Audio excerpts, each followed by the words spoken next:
Kolkata RG Kar medical ఆసుపత్రిలో మౌమితపై జరిగిన ఘటనకు నిరసనగా కాకినాడ జిల్లా కొలప్రోలు మండలం చేప్రోలు గ్రామానికి చెందిన యువత సేవా సంఘం వారు ర్యాలీ నిర్వహించారు.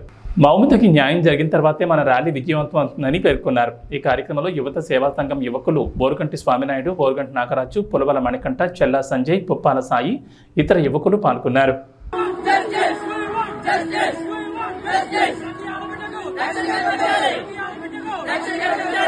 ఈ ర్యాలీ ఎప్పుడు విజయవంతం అవుతుందంటే ఆవిడకి న్యాయం జరిగాకనే.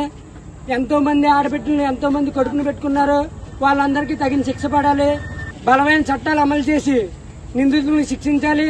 వాళ్ళని ఉరి తీయాలి. ఇంకా ఎంతో మంది ఇందులో ఉన్నారు. వాళ్ళందరినీ ఎంక్వైరీ చేసి వాళ్ళందరినీ శిక్షించి బలమైన చట్టాలను అమలు చేసి ఏ ఆడబిడ్డకు ఎప్పుడు ఇలాంటి జరగకుండా ముందు చర్యలు తీసుకుంటారని చేప్రోలు యువత తరపు నుంచి, యువత సేవా సంఘం తరపు నుంచి వచ్చేసిన ప్రతి ఒక్కరికి ధన్యవాదాలు తెలియజేసుకుంటున్నాం. ఇట్లు యువత సేవా సంఘం.